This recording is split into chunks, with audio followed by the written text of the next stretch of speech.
je te laisse t'exprimer sur le regard que tu portes sur le CJD depuis ces 30 dernières années. Et alors je vais essayer de ça faire t'inspire. bref.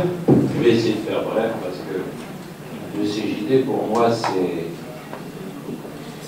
c'est une grande partie de ma vie de chef d'entreprise, de ma vie d'homme, de ma vie de citoyen. Comme beaucoup d'entre vous le savent, je suis un déraciné. En 1962, j'ai traversé la Méditerranée et il a fallu que je me réimplante dans ce pays.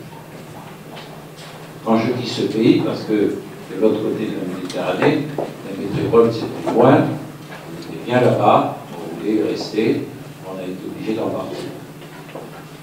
Et quand je suis arrivé, je n'ai eu qu'une idée, c'est de refaire ma place au soleil. Je l'avais laissé de l'autre côté,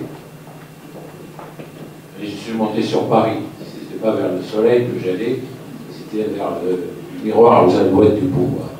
Car je m'étais dit que c'était là que je pouvais me réimplanter.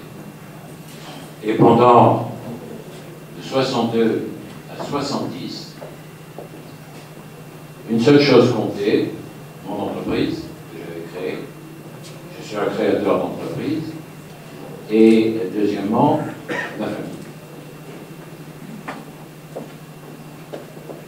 On peut le dire, on est entre amis, donc on se dit tout au CJD.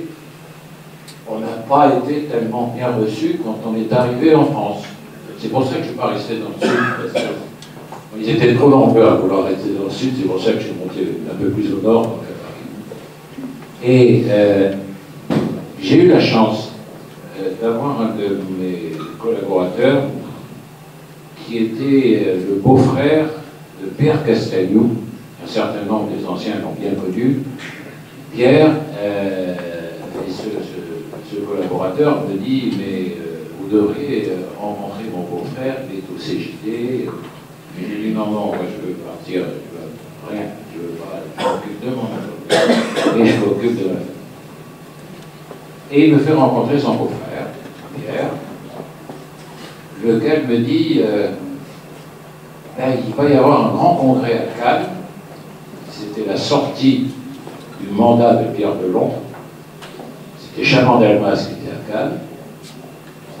Et il m'a dit, mais il faut rentrer au CJD, mais pas dans Paris. À Paris, ça n'existe pas, le CJD. Ça commence à vivre autour de Paris. C'est vrai que les Parisiens, sur le fruit, considèrent dans le monde des économies et dans toutes les activités que dès qu'on passe le périphérique, on est dans la jungle. Et je pense que ça va changer avec le Grand Paris, mais ça c'est un autre sujet. Donc, et je suis rentré à la section des Hauts-de-Seine. Je n'avais pas mon bureau dans les Hauts-de-Seine, mes activités dans Paris, mais j'habitais à la Seine-Saint-Denis. C'est les Yvelines, et c'était sur mon trajet. Et là, je me suis engagé. Je me suis engagé parce que j'ai été reçu par des amis au Congrès. Pour la petite histoire, Pierre Castelnau m'a fait payer quand même la cotise avant d'aller au Congrès. Hein. Donc j'ai pu même aller 2 cotises. Et j'ai découvert un monde différent. Un monde de jeunes chefs d'entreprise, ouverts, sans langue de bois, avec une alchimie qui m'a passionné dès le départ. Grosso modo, des héritiers qui dirigeaient des entreprises familiales, des créateurs d'entreprises, j'en étais, et j'appréciais également la présence de directeurs d'établissement. Nous avions dans notre section, par exemple, le directeur de la télémécanique, une entreprise qui, à l'époque, n'avait pas une implantation de plus de 300 personnes pour garder la dimension humaine, de façon à ce que le patron de l'établissement connaisse tous ses collaborateurs. Cette dynamique-là fait que je me suis vraiment engagé parce que j'apprenais des tas de choses, je découvrais un monde nouveau, sans tabou, avec un fil rouge. C'est la première des choses que j'avais retenues. C'est un fil rouge qui existe depuis la création du mouvement, le CJP, en 1938. bien souvent on l'oublie. En 1938, ce sont des héritiers qui ont dit à leur père, mais vous n'avez rien compris. Vous avez oublié la place de l'homme dans l'entreprise. Et c'est un vrai problème. Et ce fil rouge, qui est le fil rouge de toutes les générations du CJB et du CJD, mettre l'économie et l'entreprise au service des hommes. On n'a pas gagné, hein, quand on voit ce qui se passe aujourd'hui avec la sphère financière et l'économie réelle. Il y a encore du boulot pour les prochaines générations. Vous avez intérêt à continuer le combat.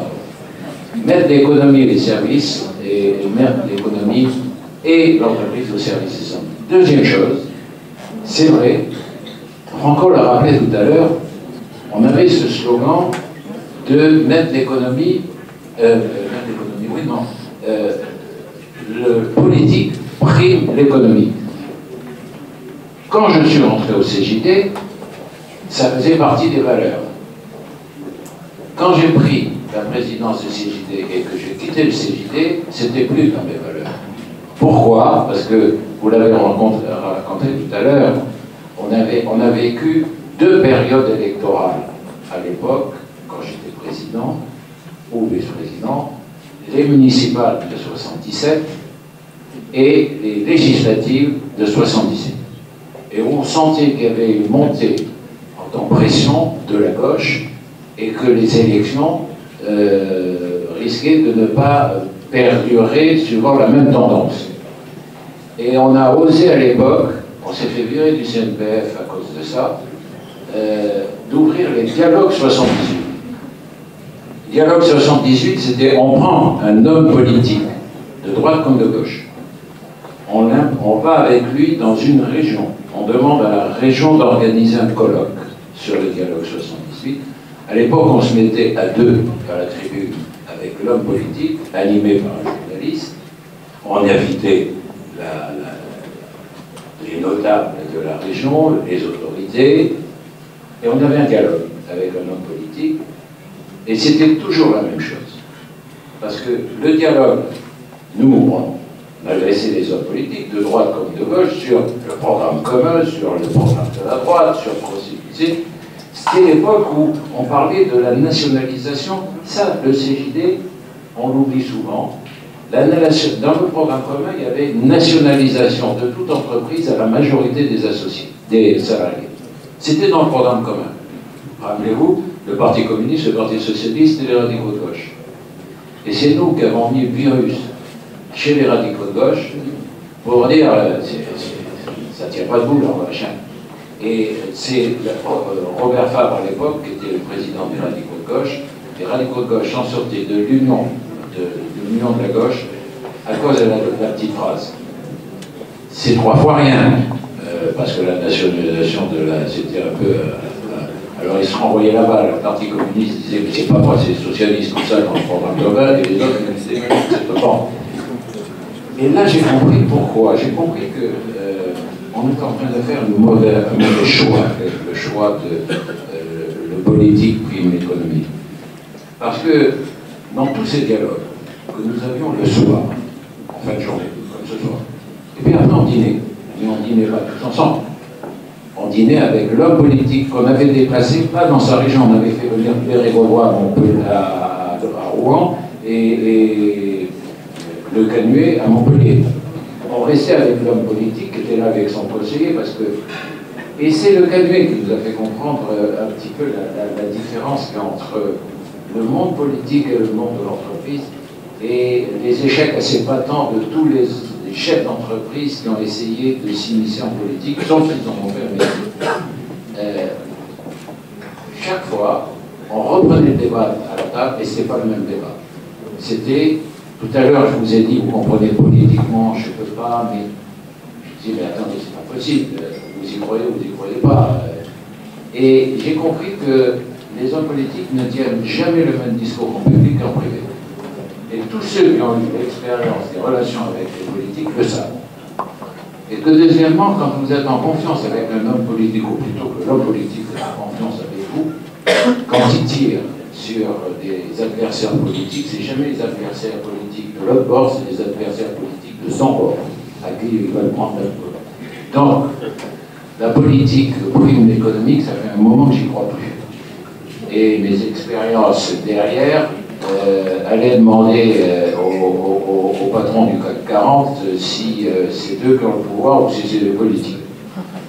Je pense que c'est eux qui ont le pouvoir. Et le pouvoir financier aujourd'hui est de plus en plus fort que le pouvoir politique. On le voit tous les jours et au niveau mondial, c'est pas au niveau français. Ça, c'est la deuxième leçon que je retire. Et la troisième leçon est assez sensationnelle pour moi dans le CJD, c'est son capital d'anticipation. L'avantage du CJD, c'est un mouvement de passage. Quand on y est, on milite. Et ça, je crois que c'est le premier mot fort. Nous sommes des militants. Nous sommes un mouvement de formation au militantisme patronal. Quand je me présente aujourd'hui, encore, je dis que je suis un militant patronal.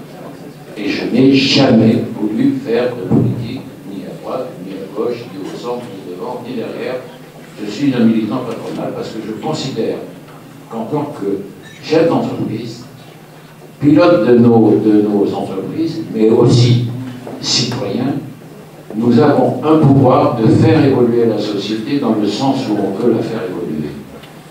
C'est pas simple. C'est pas instantané, c'est long. Je rappelle simplement pour nos amis de nos générations que lors de mon mandat, j'avais ces problèmes de dialogue 78, mais j'avais deux priorités. La création d'entreprises. On n'a pas gagné, hein. C'est encore le vrai problème. Comment réveiller des vocations d'entrepreneurs dans ce pays?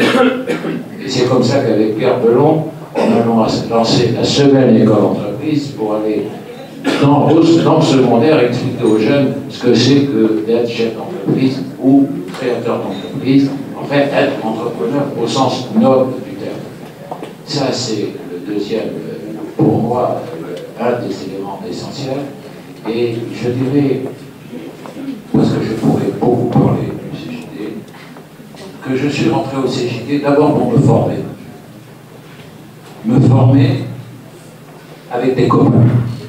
Ce que vous appelez la convivialité, c'est se faire des copains, des vrais, de ceux sur qui on peut compter pour faire avancer les choses. On peut se rendre des services, on peut se faire conseiller, on peut s'entraider, se créer des... Et c'est là où vous avez une force formidable dans les régions. Et si j'ai accepté cette invitation dès que Jean-Louis me l'a demandé, c'est parce que j'ai des souvenirs avec les Varois, à l'époque c'était les Varois, j'ai des souvenirs de Varois, en particulier un sanglier que je n'avais pas oublié, toujours dans une ambiance de travail et de fête. C'est ça la convivialité.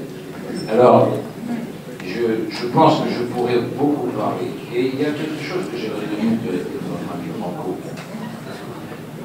La chose que j'ai appris la plus importante pour un chef d'entreprise, c'est qu'un chef d'entreprise, il est bon à rien. C'est comme dans la boîte à outils. Il sert à tout, mais il est bon à rien. C'est une pince universelle.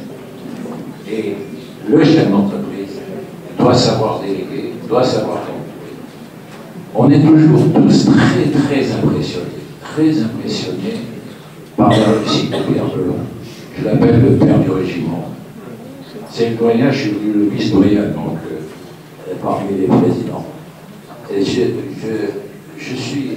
toujours été très étonné, bon, sur la vision, sur tout ce qu'on peut dire, mais sur la qualité du choix de ses collaborateurs.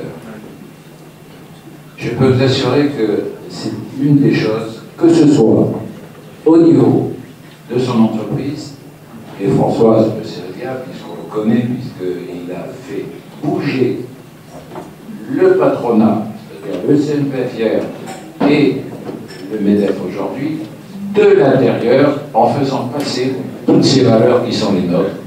Et c'est pour ça que je l'appelle le père du régiment. Alors au début, je l'appelais général, je disais général, il me dit attends, tu m'emmerdes, j'ai fait mon service dans la marine, alors je l'appelle amiral. Il a créé la commission pour les entreprises, il a créé les APM, il y a véritablement chez ce phénomène ce phénomène entrepreneurial qui est Pierre Belon, un exemple pour nous tous.